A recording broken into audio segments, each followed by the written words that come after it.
إن الحمد لله نحمده ونستعينه ونستغفره ونعوذ بالله من شرور أنفسنا ومن سيئات أعمالنا من يهده الله فلا مضل له ومن يضلل فلا هادي له أشهد أن لا إله إلا الله وحده لا شريك له وأشهد أن محمدا عبده ورسوله وبعد.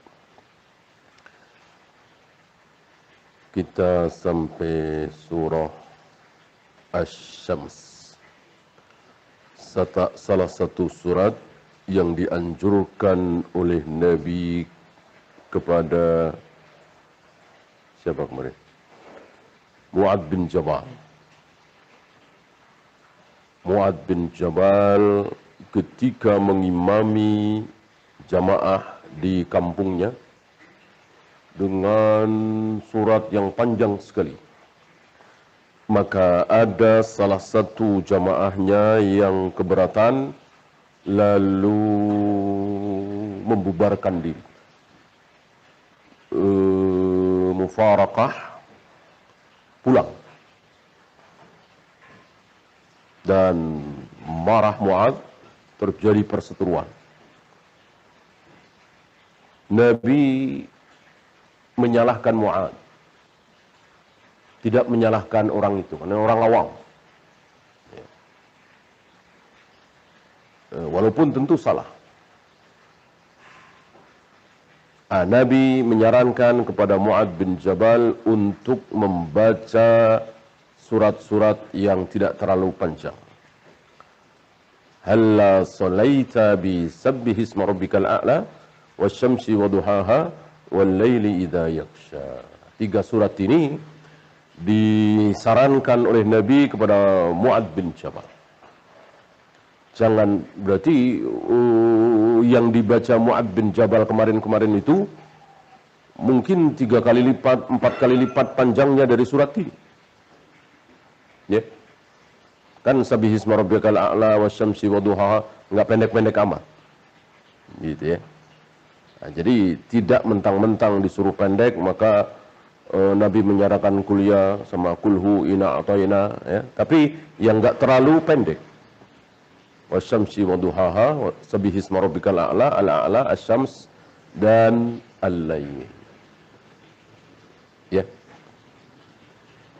Sampai dilanjutkan Nabi memanggil laki-laki yang memisahkan diri dari sholat tersebut, pulang, dan bertanya, apa yang engkau baca? Dia jujur, bacaanku pasti tidak sama dengan bacaanmu ya Rasul, pasti tidak sama dengan bacaan Mu'adz. Jadi merasa kecil, merasa minder, merasa enggak bisa apa-apa. Nabi bertanya, engkau baca apa ketika sholat itu? Aku cuman membaca Allahumma inni as'alukal jannah wa a'udzubika minan nar. Ya Allah, aku minta surgamu ya Allah. Selamatkan aku dari nerakamu. Aku cuman itu. Kata Nabi, sama. Ya. Bacaanmu, bacaanku, bacaan Mu'adz sama seperti itu. Artinya apa? Intinya dalam sholat, dalam puasa, dalam ibadah, ya intinya di situ. Bahwa kita minta surga kepada Allah, minta dilindungi dari neraka. Apalagi, ya cuma itu. Kalau itu tercapai, otomatis Allah meridhoi kita, Allah menyayangi kita, Allah mencintai kita, Allah mentakdirkan kita dengan kebaikan, Allah tidak membenci kita, Allah tidak memurkai kita. Mana ada orang dimurkai oleh Allah lalu masuk surga? Mana ada orang tidak dicintai oleh Allah lalu masuk surga? Enggak ada. Ya. Sementara jadi raja, jadi presiden, dari pejabat tinggi, jadi konglomerat, belum tentu dicintai oleh Allah. Belum tentu dia orang baik. Belum tentu dia orang yang dimuliakan oleh Allah. Belum tentu dia orang yang dikehendaki baik oleh Allah. Beda dengan masuk surga pasti. Nggak ada orang masuk surga kok orang buruk, orang jelek, orang tidak diampuni, orang tidak dimuliakan oleh Allah. Nah, sebaliknya, yang masuk neraka pasti dibenci oleh Allah, dimurkai oleh Allah, direndahkan oleh Allah, dan manusia kaum muslimin ikut merendahkan, ikut membenci. Maka seorang ayah, seorang ibu melihat anaknya masuk neraka, kasihan apa nyukurin? Kasihan apa nyukurin? Nyukurin. Kalau di sini iya dikabari, ya. Ya jangankan kita, Nabi SAW dikabari bahwa ayahmu, ibumu masuk neraka, nangis beliau. Para sahabat ikut menangis. Tapi nanti bagaimana di akhirat? Apa beliau terus menangis? Meratapi mengasihani ayah ibunya? Sudah hilang. Rasa itu hilang. Rasa cinta yang bukan karena Allah hilang. Maka seorang ayah, seorang ibu melihat anaknya di neraka sementara dirinya masuk surga, nggak ada perasaan apa-apa. Tidak kasihan, malah nyukurin tadi. Begitu juga anak terhadap ibunya, anak terhadap ayahnya, nggak ada perasaan apa-apa. Segala rasa cinta yang bukan karena Allah dicabut dari itu. Yang ada kan di dunia ini doang. Cinta karena nasab, cinta karena darah, cinta karena satu bangsa, satu suku, cinta bahkan cuman karena hobinya sama. Sama-sama hobi burung misalnya, sering WA-an, tanya-tanya, nawarin ini, nawarin itu, cuman sekedar hobinya sama. Timbul rasa saling cinta. Nanti di sana hilang. Ya. Ibu terhadap anak, manusia yang paling tulus cintanya adalah ibu terhadap anak. Enggak butuh balasan, enggak butuh ini, enggak butuh itu. Enggak ada seorang ibu iri terhadap anak. Ya kan? Seorang ibu dagang, laris. Anaknya di kemudian hari dagang juga dengan dagangan sama, lebih laris. Iri apa senang ibunya? Senang, bersyukur. Gak ada ibu iri terhadap anak. Nah, sebaliknya ketika anaknya bersedih, ketika anaknya celaka, ketika anaknya disakitin orang, marah ibu. Ya. Nggak usah manusia, hewan. Antum pernah lihat apa yang gampang? Ayam misalnya. Ayam betina ketika dia punya anak kecil-kecil, luar biasa. Ya, kucing, anjing yang biasanya dia lari, dia nggak lari, dia lawan untuk membela anaknya. Ini fitrah seorang ibu. Fitrah ibu walaupun itu hewan. Ya, apalagi manusia. Tapi nanti di akhirat dicabut. Ya, gak ada perasaan itu sama sekali. Yang ada malah tadi nyukurin. Waliyadzubillah.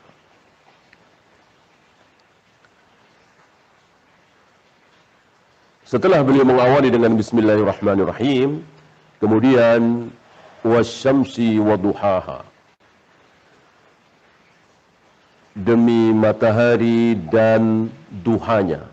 Duha yang dimaksud sinar. Ya. Dau ini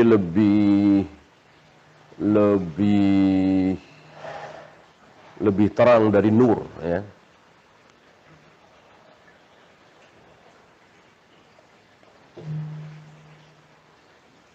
Kalau nur kan umum, ya, bahkan ada di hati, ya. Dau sinar, ini duha itu yang dimaksud terang, matahari dan terang. Wal qamari idza talaha, dan bulan ketika tala. Nah, sedikit tentang tala. Tala yatlu tilawatan, ada dua arti. Apa dan apa? Membaca dan mengikuti. Tala yatlu tilawatan. Masdarnya tilawatan. Tilawah, tilawatul Quran, kan, membaca Al-Quran. Tapi selain membaca, juga ada arti lain, mengikuti. Dan ini salah satu sulitnya dan uniknya bahasa Arab. Satu kata artinya banyak, banyak kata artinya satu.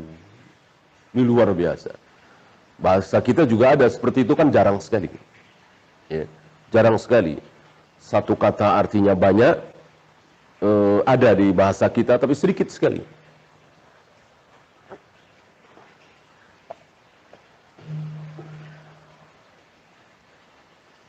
Paling apa, misalnya bisa ya, bisa membaca, bisa menulis, bisa juga bisa ular, bisa binatang berbisa, bisa, ya kan beda itu artinya.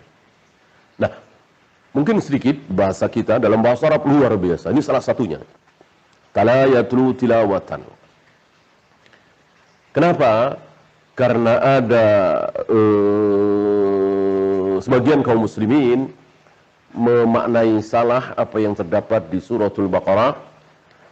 Alladzina atainahumul kitaba yatlunahu haqqa tilawati. Orang-orang yang diberi kitab, mereka mentala, saya tidak terjemahkan dulu ya. Mereka mentala Alkitab dengan sebaik-baik tala, sebaik-baik tilawah. Ya. Sebagian orang memaknai ini dengan membaca. Karena tala itu artinya dua, membaca dan mengikuti. Orang-orang yang beriman, yang mendapatkan hidayah ilmu, itu mentala Al-Quran dengan sebaik-baik tilawah. Diterjemahkan oleh mereka, mereka membaca Al-Quran dengan bacaan tilawah yang bagus. Ayat ini dipakai oleh mereka untuk mewajibkan orang-orang belajar tajwid, memperindah bacaan Al-Quran, dan seterusnya. Padahal nggak ada hubungannya itu. Itu betul-betul keliru. Karena tala di surat Al-Baqarah tadi lebih tepat diartikan dengan tala di sini. Apa? Tadi selain membaca apa tadi? Mengikuti. Mengikuti. Orang-orang yang baik, yang beriman, yang diberi Alkitab, itu mengikuti Al-Quran, Alkitab, dengan sebaik-baiknya. Jadi diikuti apa kata Allah, apa kata Al-Quran, diikuti. Begitu juga orang-orang dulu, apa kata Taurat, apa kata Injil, diikuti dengan sebaik-baiknya. Itu yang benar. Bukan membaca. Jadi keliru kalau di surat Al-Baqarah 121 itu dimaknai bahwa itu ilmu perintah untuk wajibnya mempelajari tajwid, memperindah bacaan Al-Quran dan seterusnya. Ini tidak ada hubungannya. Ya. Karena yang benar bahwa haqqa tilawatih di situ, yatlunahu haqqa tilawatih, mereka mentala Al-Quran dengan sebaik-baik tilawah adalah mengikuti, sama dengan ayat kedua ini, wal qamari idza talaha, dan bulan ketika tala. Apa tadi tala? Nggak mungkin membaca, masuk bulan bisa membaca. Mengikuti hanya kembali ke as-syams. Karena as-syams ini, matahari ini, walaupun tidak ada tak marbuto, dianggap muannas. Maka talaha, bukan talahu. Wal qamari idza talaha, dan bulan ketika mengikuti matahari. Ya, dan kita saksikan setiap hari bulan selalu mengikuti matahari. Ya. Kadang kita melihat matahari, kadang kita melihat bulan. Dan tergantung waktunya.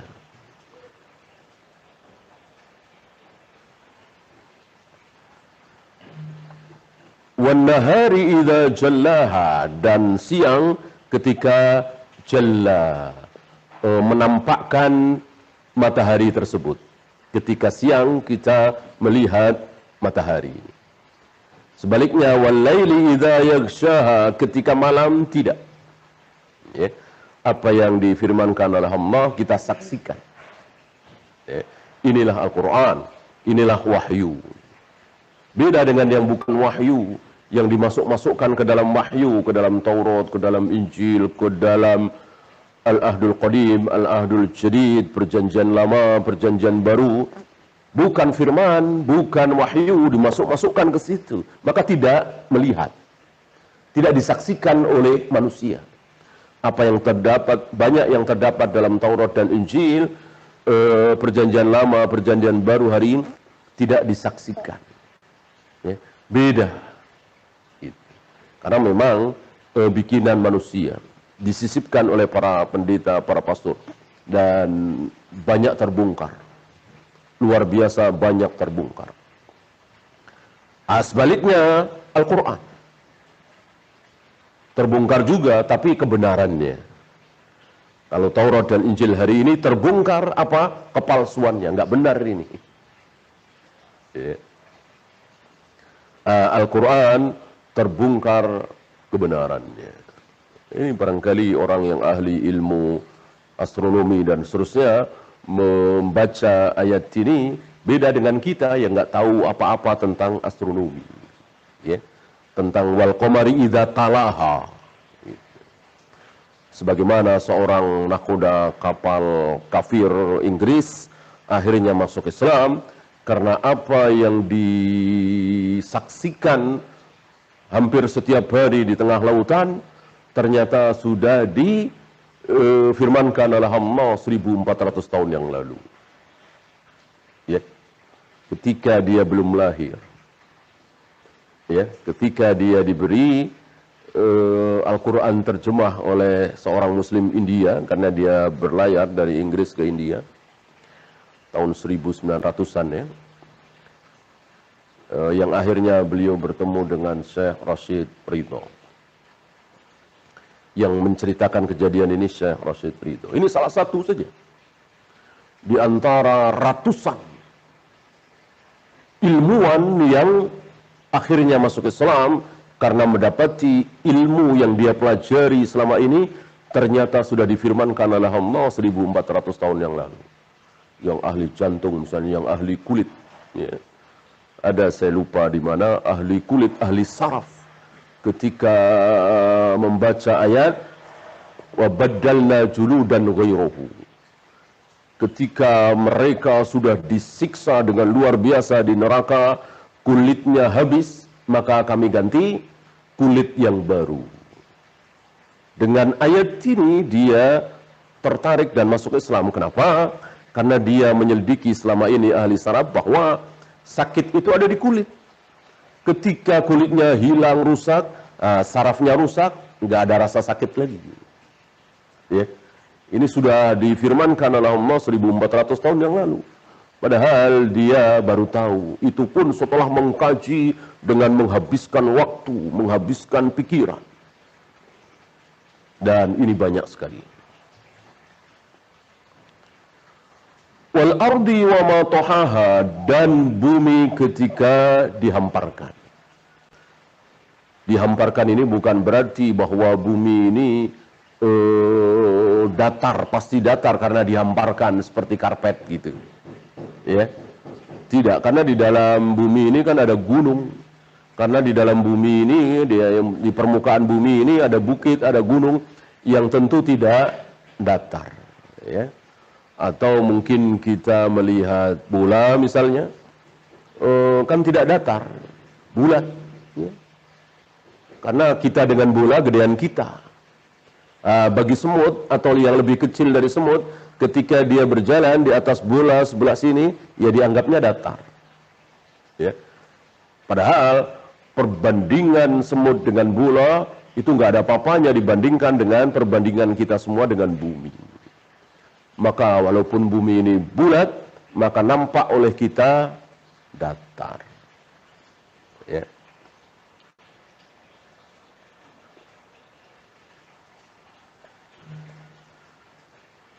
Sebab kalau bumi itu betul-betul datar, ya tentu ada ujungnya.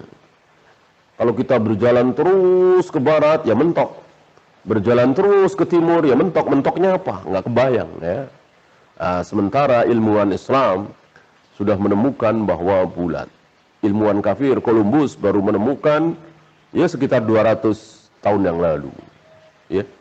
Dia berjalan terus ke arah barat, akhirnya sampai timur. Ya. Maka teori bumi datar sepertinya lemah sekali. Dan bagaimana seandainya betul-betul datar, pesawat itu kan ribuan kilometer di atas permukaan bumi, ya, tentu mungkin di bumi gelap, di pesawat terang, ya. Kenyataan kan tidak, kalau toh beda itu kan cuma beberapa menit. Wa nafsu wa ma sawaha, dan nafas jiwa ketika Allah sempurnakan jiwa tersebut. Ada pendapat bahwa fa'il dari sawwa yusawwi ini nafas, yang benar bukan Allah. Ya.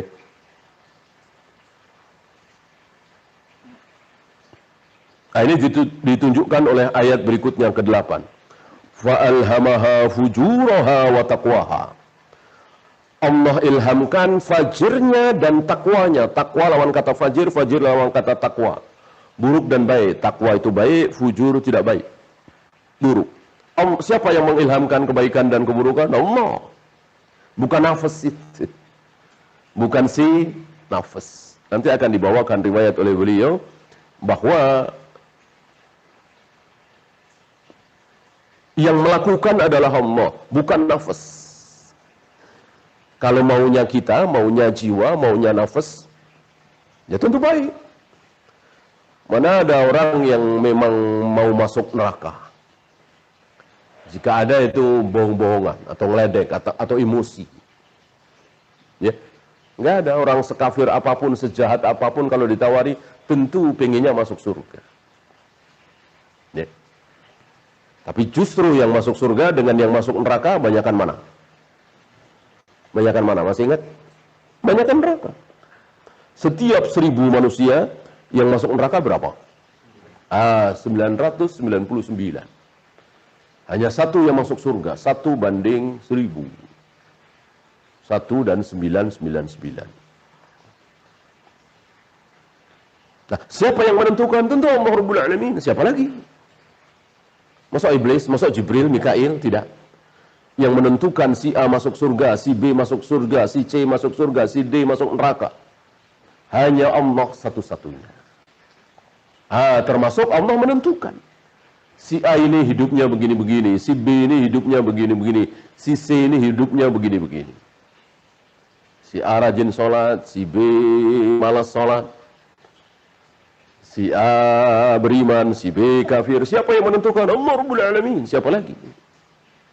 Dengan dalil fa'alhamaha fujuraha wa taqwaha. Maka jangan sombong, semua terserah kita. Itu Mu'tazilah, Qadariyah. Sombong. Seolah menyaingi Allah. Enggak, itu maunya kita. Ya, masuk surga neraka maunya kita. Kita jadi kaya, jadi miskin maunya kita. Yang kita sering dengar para motivator berbicara seperti itu. Ini ucapan sombong. Tidak. Maunya Allah. Ya. Kalau maunya kita, tentu semua kita maunya kaya, maunya sukses, maunya berhasil, maunya masuk surga. Tidak. Ada yang sukses, ada yang gagal, ada yang surga, ada yang neraka. Terserah Allah. Fa'alhamaha fujuraha wa taqwaha. Qad aflaha man zakkaha.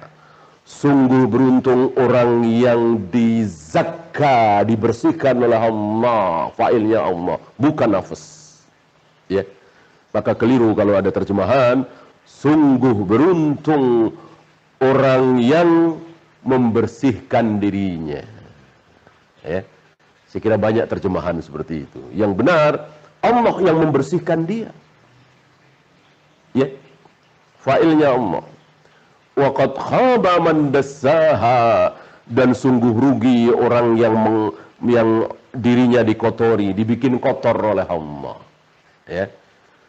Cuman karena itu wilayah Allah, kita nggak usah ikut campur. Kita ikut campur wilayah kita. Kan kita bisa berusaha, sebagaimana kita bisa minum, bisa makan, bisa berjalan menuju tempat yang kita inginkan. Kita minum minuman yang kita inginkan, kita makan makanan yang kita inginkan. Dengan mengambilnya, dengan menyuapnya, dengan mengunyahnya, menelannya, dan seterusnya. Begitu juga.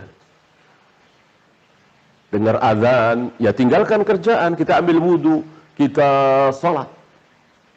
Ya, dengan keyakinan bahwa wudhu kita, salat kita, siapa yang menciptakan? Allah. Allah.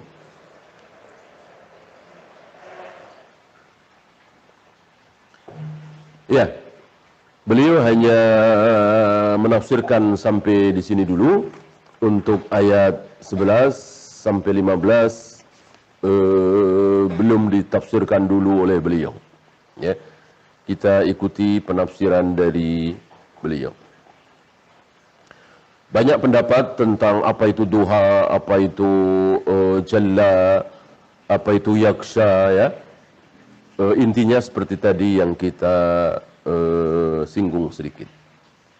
Kemudian beliau membawakan hadis sahih dari Muslim dari Abu Hurairah, qala an-nabiy sallallahu alaihi wasallam, kullu mauludin yuladu 'ala al-fitrati. Setiap anak yang lahir dalam keadaan fitrah, suci. Walaupun dia tidak tahu apa-apa. Kenapa dikatakan suci? Fitrah? Bukan fitri, ya. Fitri sama fitrah itu jauh sekali. Fitrah itu ya suci, ya sifat dasar. Fitrahnya wanita begini-begini, fitrahnya laki-laki begini, fitrahnya anak-anak seperti ini. Ya, ini fitrah. Kalau fitri, makan. Maka Idul Fitri artinya kembali makan, bukan kembali suci. Keliru. Kalau kembali suci ya Idul Fitrah. Kan nggak ada yang bilang Idul Fitrah dan itu salah. Yang benar Idul Fitri. Maka Idul Fitri kembali makan. Setelah sebulan tidak boleh makan siang, maka sekarang kembali boleh makan. Bahkan haram berpuasa, maka disebut Idul Fitri. Sebagaimana sabda Nabi alaihi salatu wassalam, Idul Fitri adalah hari raya di mana kaum muslimin makan. Idul Adha adalah hari raya di mana kaum muslimin adha. Apa adha? Menyembelih. Okay. Nah, bayi yang lahir itu disebut fitrah. Walaupun dia nggak tahu tauhid rububiyah apa, uluhiyah apa, asma wa sifat apa, tata cara salat seperti apa, mana yang halal, mana yang haram, dia tidak tahu. Tapi dibilang fitrah. Kenapa? Karena dia tidak terkotori oleh apapun. Ya. Dia tidak ada syubhat masuk ke dirinya bahwa Tuhan itu ada tiga. Ada Tuhan Bapa, ada Ruhul Kudus, ada Tuhan Anak. Nggak masuk di dirinya. Ya. Bahwa orang-orang yang sudah mati kalau dia soleh, itu bisa menolong orang yang masih hidup. Nggak masuk di dia. Bahwa benda-benda tertentu itu bisa keramat, bisa mendatangkan manfaat, mendatangkan mudarat. Nggak masuk di diri dia. Dan seterusnya berbagai macam subhat belum masuk pada diri seorang bayi. Maka dikatakan bayi itu fitrah. Maka terusannya fa abawahu yuhawwidanihi au yunassiranihi au yumajjisanihi. Kedua orang tuanya lah yang membuat dia Yahudi. Bahwa ajaran yang benar itu ajaran Yahudi. Itu orang tuanya nanti ketika si bayi ini beranjak dewasa. Oleh ayahnya yang Yahudi. Jadilah dia Yahudi. Atau Nasrani. Atau Majusi. Ya. Maka tidak dikatakan di sini dan kedua orang tuanya lah yang menjadikan dia Islam. Nggak ada. Nggak ada. Ya. Artinya ketika tidak diajari Islam, tapi nggak masuk ajaran Yahudi, Nasrani, Majusi, dan lain-lain, Buddha, Hindu, Konghucu, ini tiga ini kan sebagai contoh saja. Agama yang ada pada hari itu. Agama yang dikenal oleh Nabi SAW. Ya, barangkali hari itu belum ada Konghucu misalnya, atau kebatinan, atau apa ya. Maka disebut tiga ini. Yahudi, Nasrani, Majusi. Bukan berarti pembatas. Artinya, kalau orang tuanya Buddha, ya anaknya jadi Buddha. Orang tuanya Hindu, ya anaknya jadi Hindu. Bukan cuma Yahudi, Nasrani, Majusi.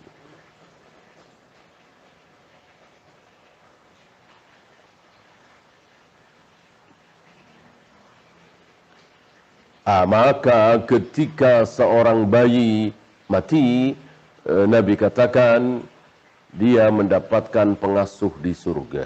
Disabdakan oleh Nabi alaihi salatu wassalam untuk Ibrahim yang meninggal di usia beberapa bulan, putra beliau. Ya. Padahal Ibrahim nggak tahu apa-apa, nggak berakidah dengan akidah sahihah, nggak baca syahadat, nggak sholat, nggak ada kebaikan yang dia ketahui, yang dia lakukan. Kenapa? Karena fitrah tadi. Ya.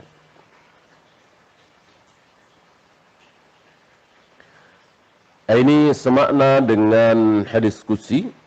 Allah berfirman, tapi ini tidak ada dalam Al-Quran. Inni khalaqtu ibadi hunafa. Aku ciptakan hamba-hambaku ini hunafa. Hunafa itu lurus, condongnya ke tauhid, bukan ke syirik. Hanif. Maka Nabi Ibrahim disebut sebagai hanifan, musliman. Sifat dari Nabi Ibrahim hanif. Artinya bertauhid, tidak syirik. Begitulah seluruh hamba-hambaku. Faja'athumus syayatin. Lalu hamba-hambaku itu didatangi oleh syaitan. Fajtalathum an dinihim. Memperdayakan hamba-hambaku dari agamanya. Jadi seandainya tidak ada syaitan, ya nggak ada kekufuran, nggak ada kemusyrikan, nggak ada maksiat, nggak ada zina, khamr, judi, nggak ada. Seandainya Allah tidak menciptakan syaitan, ya, makhluk atau sifat yang berupa syaitan, yang sifat syaitan ini kadang menempel pada diri jin, kadang menempel pada diri manusia. Minal jinnati wan nas. Jadi syaitan itu bukan zat. Yang zat adalah jin dan manusia. Syaitan itu sifat. Sifat keburukan. Sifat seperti panjang, pendek, besar, kecil, tua, muda, pintar, bodoh. Ini kan sifat. Begitu pula syaitan. Ya. Maka ketika Allah dan Rasulnya menyebut syaitan, itu adalah keburukan. Yang keburukan itu yang dimaksud oleh Allah dan Rasulnya bisa jin, bisa manusia. Berapa kali Nabi mengatakan setan, setan, padahal manusia. Bahkan Al-Quran di awal-awal surat Al-Baqarah, ya kan? Wa idza khalau ila syayatinihim. Ketika mereka berada di ini menceritakan orang-orang munafik, ya, yang pura-pura masuk Islam di hadapan Nabi. Ketika mereka di hadapan Rasul dan para sahabat, qalu amanna, mereka mengatakan kami beriman. Kami beriman seperti kalian. Inna ma'akum. Tetapi ketika mereka kembali kepada setan-setan mereka, padahal yang dimaksud mereka kembali berkumpul dengan teman-teman mereka sesama munafik atau orang-orang kafir. Gitu. Inna ma'akum innama nahnu mustahzi'un. Kami bersama kalian. Kami di hadapan Muhammad dan teman-temannya itu cuman berolok-olok saja. Ya. Allah menceritakan kejadian ini dan Allah tidak mengatakan wa idza khalau ila ashabihim wa idza khalau ila asdiqaihim, tidak. Ketika mereka kembali kepada teman-temannya mereka, tidak. Tapi Allah katakan wa idza khalau ila syayatinihim. Ketika mereka kembali kepada setan-setan mereka, berarti teman-teman mereka disebut oleh Allah sebagai setan. Taulah kita bahwa setan itu bukan zat, karena zatnya kan manusia. Setan itu sifat. Yang zat adalah malaikat, jin, manusia. Cuma 3 itu. Ya, di luar hewan ya. Nggak ada malaikat, jin, manusia, kemudian setan. Nggak ada, keliru. Ya. Yang ada malaikat, jin, manusia. Setan itu menempel, kadang menempel pada diri jin, kadang menempel pada diri manusia. Tidak pernah menempel pada diri malaikat. Malaikat nggak ada. Malaikat yang menjadi setan tidak ada. Manusia yang menjadi setan banyak. Jin yang menjadi setan mayoritas. Sedikit sekali jin-jin yang beriman, yang soleh, yang taat, sedikit sekali. Jauh lebih sedikit dari manusia. Manusia saja sudah sedikit, tadi kan? 1:999. Jin jauh lebih sedikit lagi. Di antara jin tidak ada yang jadi nabi, tidak ada yang jadi rasul. Seluruh para nabi, para rasul adalah manusia, nggak ada yang jin.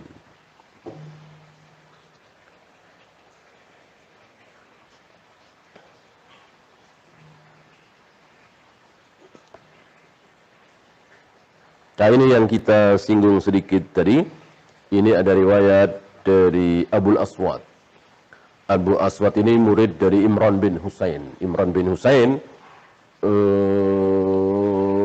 bersaing dengan Ibnu Abbas, artinya sahabat kecil, ya. Ara'aita ma ya'malu fihi an-nasu yatakadahuna fihi. Imran bin Husain ngetes. Imran bin Husain ngetes muridnya Abul Aswad Ad-Daili. Bagaimana pendapatmu tentang apa yang dilakukan oleh manusia? Mereka bersusah payah. Manusia itu bersusah payah. Untuk menjadi kaya bersusah payah. Untuk sukses dalam bisnisnya bersusah payah. Itulah manusia. Bahkan kadang untuk mendapatkan uang sehari 100.000, 200.000 harus desak-desakan di kereta, harus memanggul beban yang berat, kuli panggul misalnya, atau harus menggali tanah yang berat, kuli gali misalnya. Ya. Itulah manusia di dunia. Ya. Ini sangat beda jauh dengan di surga. Nah, ketika manusia berusaha, lalu kaya, lalu berhasil, lalu sukses, lalu tidak sukses, lalu masuk surga dan seterusnya, asyai'un qudiya alaihim wa madha alaihim min qadarin qad sabaq aw fima yustaqbaluna mimma atahum bihi nabiyuhum sallallahu alaihi wasallam. Itu karena sesuatu yang sudah ditentukan oleh Allah dahulu, sudah digariskan, sudah ditakdirkan, atau belum, atau Allah biarkan. Dan terserah manusia mengikuti Nabi Sallallahu Alaihi Wasallam. Ada yang tidak mau mengikuti Nabi. Dan orang yang hidup bersama Nabi, ada yang sahabat, ada yang apa? Ada yang kafir. Kan orang yang bersama dengan Nabi tidak semuanya sahabat, tidak semuanya muslim. Ada yang muslim, ada yang kafir. Ada yang mengikuti ajaran Nabi, ada yang tidak. Nah, itu semua sudah ditakdirkan oleh Allah, apa terserah manusia masing-masing.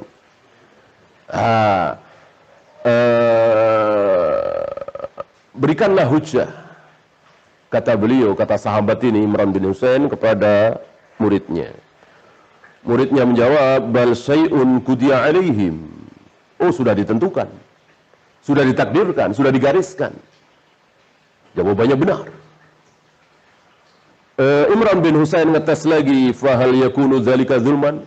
Apa enggak zalim kalau begitu? Zalim dong. Ya. Muridnya ini Abul Aswad kaget. Fafazi'tu minhu faz'an syadidan. Aku kaget sekali. Kok nanya seperti itu? Kok mengatakan Allah zalim padahal sudah jelas sudah ditakdirkan. Ya.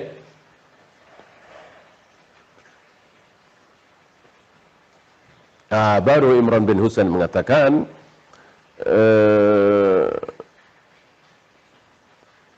saddadakallah. Ya. Setelah muridnya ini memberikan hujjah bahwa laisa syai'un illa huwa khalquhu wa mulku yadihi. Tidak ada sesuatu yang bukan ciptaan Allah. Tidak ada sesuatu yang bukan milik Allah. La yus'alu amma yaf'alu wa hum yus'alun. Allah tidak akan ditanya oleh siapapun tentang apa yang Allah lakukan. Apa yang Allah kehendaki, nggak ada yang nanya. Jibril nanya, ya Allah, kenapa engkau sesatkan manusia yang sangat berjasa kepada Nabi Muhammad SAW? Abu Talib, nggak ada. Jibril nanya kepada Allah, ya Allah, kenapa engkau sesatkan anak seorang Rasul pertama, Nuh alaihi salatu wassalam? Nggak ada. Ya, jangankan menyalahkan Allah, nanya aja nggak ada. Nggak ada yang berani, nggak ada yang berhak. Gitu. Wahum yus'alun, mereka yang akan ditanya. Mereka yang akan ditanya oleh Allah, kenapa nggak sholat, kenapa nggak puasa, kenapa berzina, kenapa berjudi. Ya. Setelah menjawab dengan jawaban yang tepat ini, Imran bin Husain gurunya mengatakan, saddadakallah, semoga Allah membimbing engkau dalam kebenaran. Innama sa'altu li ukhbara aqluka.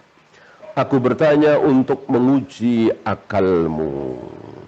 Ya, baru beliau Imran bin Husain membawakan riwayat inna rajulan min Muzaina atau Juhaina ata Rasulullah sallallahu alaihi wasallam faqala.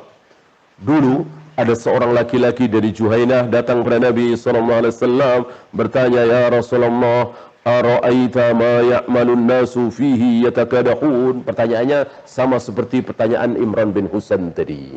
Ya Rasul, apakah manusia berusaha bekerja keras akhirnya masuk surga, ada yang tidak mau berbuat ketaatan akhirnya masuk neraka? Apakah itu semua sudah ditakdirkan oleh Allah atau belum? Allah serahkan kepada manusia, yang mau surga silahkan, yang mau neraka silahkan. Ya, dijawab oleh Allah, bal syai'un qad qudiya alaihim. Sudah ditentukan, sudah ditakdirkan. Lalu laki-laki dari Juhainah tadi bertanya, fa fima na'mal? Lalu untuk apa kita beramal? Kalau surga neraka kita sudah ditentukan. Nabi menjawab, man kana Allahu khalaqahu li ihdal manzilataini yuhayyi'uhu laha. Orang yang sudah ditetapkan oleh Allah, misalnya masuk surga, taat, berarti Allah mempersiapkan, memudahkan. Ya, Allah bikin dia membenarkan Al-Quran, mengamalkan Al-Quran, sholat, puasa, dan seterusnya. Sebaliknya, orang yang ditakdirkan oleh Allah masuk neraka, maka Allah bikin dia malas sholat, tidak mau puasa, bahkan kafir, tidak mau mengucapkan kalimat syahadat, malah berzina, minum khamar, berjudi, dan seterusnya. Allah bikin mudah dia melakukan itu semua. Dengan demikian gak ada masalah. Siapa ingin surga, kita bisa lakukan. Tadi kan, kalau ingin surga, berarti Allah mudahkan dia untuk sholat, puasa. Kita kan bisa. Syahadat insya Allah kita sudah mengikrarkannya, walillahil hamd. Sholat, puasa, zakat, haji kita bisa melakukannya. Dengan demikian sudah tidak usah masuk ke wilayah Allah, bahwa Allah sudah tentukan surga neraka kita, itu urusan Allah, bukan urusan kita. Ya.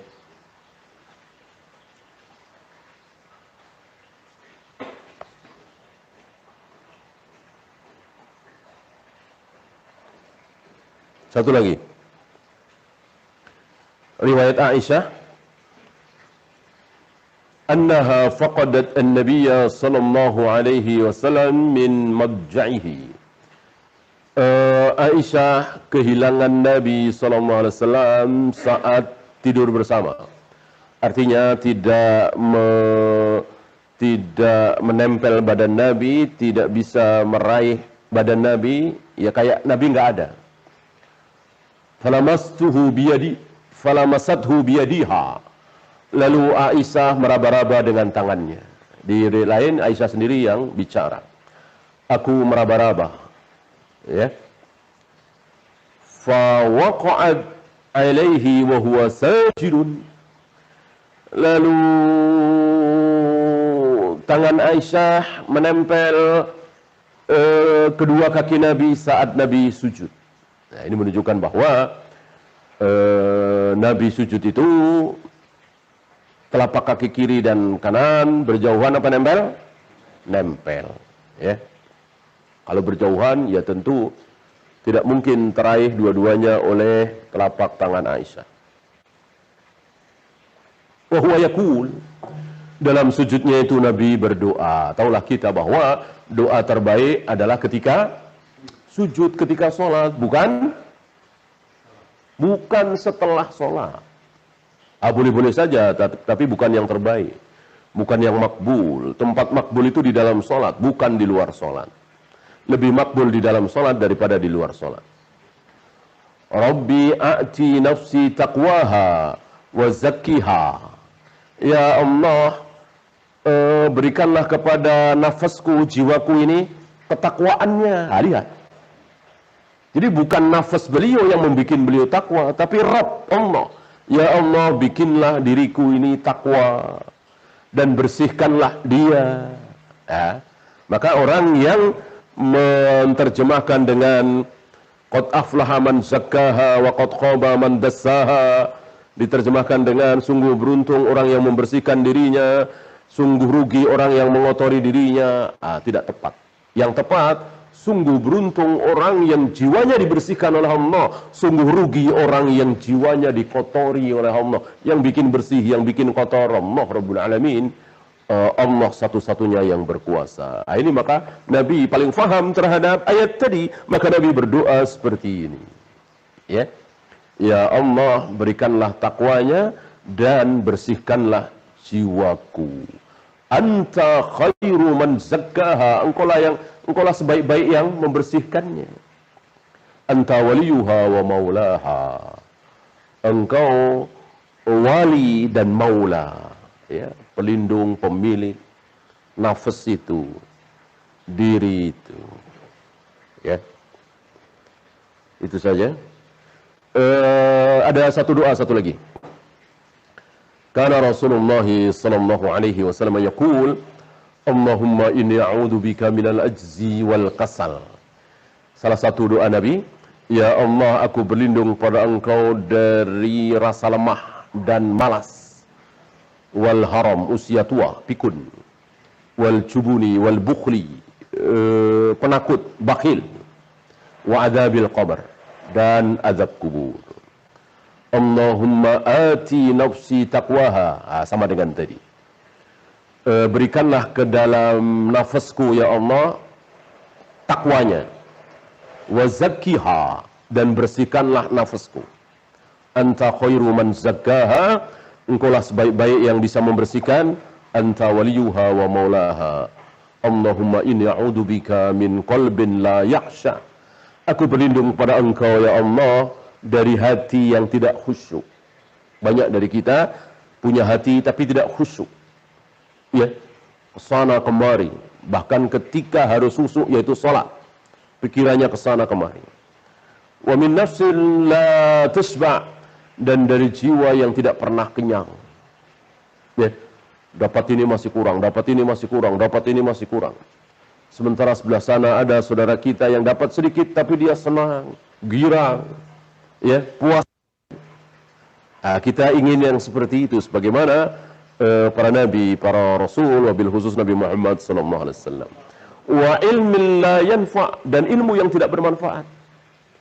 Ilmunya tinggi, ilmunya selangit, profesor, doktor, tetapi hampir setiap kali subuh kesiangan misalnya, tidak salat berjamaah, jarang ke masjid.